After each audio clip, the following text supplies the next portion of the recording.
تو وفائے عہد کرتا ہے اپنے امام سے، پھر یہ امام دعائیں کرتے ہیں۔ معصوم فرماتے من اطاعنا، جس نے ہماری اطاعت کی، یہ ہمارا وعدہ ہے سکرات کے وقت اس کے سرانے پر آتے ہیں، رتی برابر اس مومن کو پریشان ہونے نہیں دیتے۔ فرمایا جس نے ہماری عزت کی، قرآن کی آیت ہے اذکرونی اذکرکم، اے بندے جتنا مجھے یاد کرو گے میں خدا بھی تجھے یاد کروں گا۔ جتنی تمہاری زندگیوں میں رنگ اہل بیت ہوگا اتنا تمہاری زندگی میں اہل بیت کی نورانیت ہوگی۔ صلوات پڑھے محمد و آل محمد۔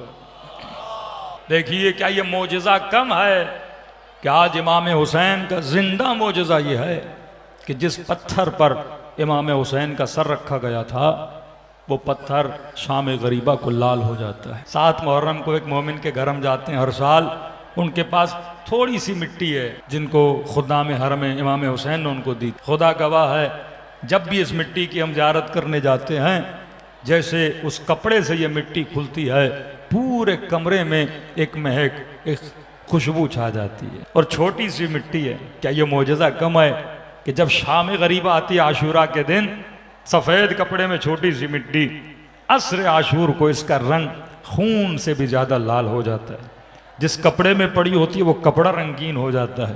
اور یہ معجزہ کم ہے، جیسے عصر عاشور گزرتی ہے اگلا دن آتا ہے 11 محرم کا، وہ رنگ بھی چلا جاتا ہے اور پھر ویسے کہ ویسی بن جاتی ہے۔ یہ دلیل ہے کہ حسین پر مٹی نے رویا، حسین پر آسمان نے رویا، حسین پر ملائکوں نے رویا۔ یہاں تک جعفر جنی ایک جن ہے، کہتے ہیں یہ جیسے اس کی شادی ہونے لگی، تخت پر بیٹھا تھا، اچانک اس کے تخت کے پیچھے رونے کی آوازیں آنے لگیں۔ جعفر جنی نے کہا جن کون ہو جو خوشیوں میں رو رہے ہو؟ آواز آئی امیر ابھی ابھی ہم کربلا سے آ رہے ہیں، علی کے بیٹے حسین آواز دے رہے تھے حل من ناصر ینصرنا، ہے کوئی ہماری مدد کرنے والا؟ جعفر کہتا ہے میں دوڑا دوڑا اپنا لشکر لے کر کربلا میں پہنچا، صرف انسان نہیں جنہوں نے حسین کو لبیک کہا۔ ارے یہ بدبختی اس انسان کی ہے جو مقام انسانیت سے گرا، حیوان بنا، حیوان سے بدتر بنا، قاتل نواس رسول بنا۔ یہ آپ کے لیے میرے لیے خطرے کی گھنٹی ہے کہ انسان کتنا گر سکتا ہے اگر انسان اس دامن کو چھوڑ دے۔ جعفر وہاں پہنچا، کیا دیکھا؟ انبیاء کھڑے ہیں، اولیاء کھڑے ہیں، ملائکۃ اللہ کھڑے ہیں۔ اس بھیڑ کو کراس کرتے ہوئے جعفر آگے بڑھا، امام حسین کو کہا مولا اشارے کی دیر ہے، آپ کا حکم چاہیے، اس ساری فوج کو تباہ و برباد کر دیں گے۔ امام نے فرمایا جعفر یہ آواز حل من ناصر ینصرنا جنوں کے لیے نہیں ہے، حیوانوں کے لیے نہیں ہے، یہ آواز انسانوں کے لیے ہے جن کو خدا نے مقصد عبادت کے لیے پیدا کیا۔ جعفر اس جنگ میں تیرا داخل ہونا حسین کو مقبول نہیں ہے، جعفر چلا جا۔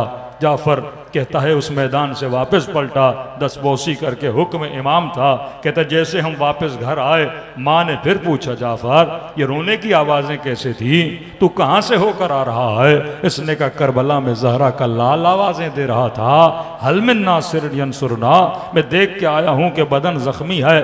ماں نے کہا جعفر دودھ نہیں بخشوں گی اگر حسین کی مدد کے لیے نہیں گئے۔ پھر جعفر دوڑا دوڑا کہتا ہے کربلا پہنچا، لیکن کہتا ہے اب جب پہنچا تو حسین کا سر نو کے نیزہ پہ جا چکا تھا۔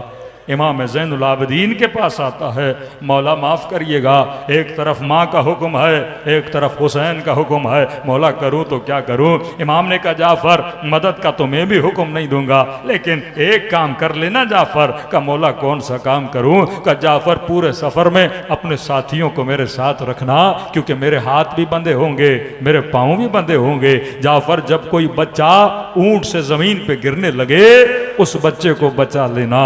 ارے یہ جنوں کی معرفت تھی جنہوں نے آل رسول کی مدد کی، لیکن انسان جب اپنی انسانیت سے گرتا ہے تباہ و برباد ہو جاتا ہے۔ یہ راوی کہنے لگا میں نے عجیب واقعہ ہے مولا حسین کی مظلومیت کا، کہتا ہے ہر جنازے پہ حسین آتے تھے، ہر جنازے پہ فبکل حسین، روتے تھے۔ کبھی کہا بکا بکا ان کثیرا، کسی جنازے پہ بہت زیادہ روتے تھے۔ کبھی قاسم کے جنازے پہ آئے، کہتا میں نے حسین کو روتا ہوا دیکھا، اونو محمد کے جنازے پہ آئے روتا ہوا دیکھا، اکبر کے جنازے پہ آئے سر کے بال سفید ہو گئے، لیکن کہتا ہے ایک مرتبہ جب حسین عباس کے جنازے پر آئے نا تو کیا دیکھا، ماتھے پہ گرز لگا ہوا ہے، آنکھوں میں تیر لگا ہوا ہے، دونوں بازو کٹے ہوئے ہیں، جسم ٹکڑے ٹکڑے ہو کے زمین پہ پڑا ہوا ہے۔ یہاں پہ مقتل نے فبکا نہیں کہا، یہ نہیں کہا کہ حسین روئے، عجیب جملے ہیں، یہ بھی نہیں کہا کہ حسین زیادہ روئے، یہ کہنے لگا حسین روئے نہیں، فصرخ الحسین، حسین نے چیخنا شروع کر دیا۔ کہتا ہے حسین کی چیخیں جب ہم نے سنی نا تو لشکر یزید ہلہلا کرنے لگا، خوشیاں منانے لگا کہ ارے ہم کامیاب ہو گئے، ہم نے علی کی بیٹے کی چیخیں نکال دینا شروع کر دی ہے۔ یہ مظلومیت ہے امام حسین ہے، لیکن ایک طرف سخاوت حسین، ایک طرف کرامت حسین، دونوں پہلو جب انسان دیکھتا ہے پھر انسان کو اپنے آپ سے شرم آتی ہے کہ ایسا کریم خدا نے مولا مجھے عطا کیا ہے، واقعاً میں نے شکر ادا کیا کہ خدا کا نہیں کیا۔ کسی نے معصوم سے پوچھا نا مولا اللہ کو میرے نمازوں کی کیا ضرورت ہے؟ معصوم فرماتا اللہ کو ضرورت نہیں ہے۔ کہ پھر ہم نماز کیوں پڑھتے ہیں؟ کہ کوئی پانی کا ایک گلاس بھی دینا تو اس کا شکریہ ادا کرتا ہے۔ نماز شکر پروردگار عالم ہے، دن میں مصلی پہ جا کے شکر خدا ادا کرتا ہے۔ ہر امام نے شہید ہونے سے پہلے 2 رکعت نماز پڑھی، شہادت کے لیے شکر خدا ادا کیا، امانت کے لیے شکر خدا ادا کیا۔ سیدہ زینب فرماتی ہیں کہ امام حسین میدان جنگ میں جانے سے پہلے خیمے میں آئے، فرمایا بہن زینب مجھے وہ کرتا جو اماں زہرا نے سیا تھا، کتنی محبت ہوگی حسین کو اس کرتے سے تصور کر سکتے ہو؟ فرماتے ایک مرتبہ کرتا لیا اور حسین نے پہنا، پہننے کے بعد خنجر نکالا اور اپنے ہاتھوں سے کرتے کو حسین نے پھاڑنا شروع کر دیا۔ بہن نے پوچھا کہ بھیا اماں کی امانت ہے پھاڑ کیوں رہے ہو؟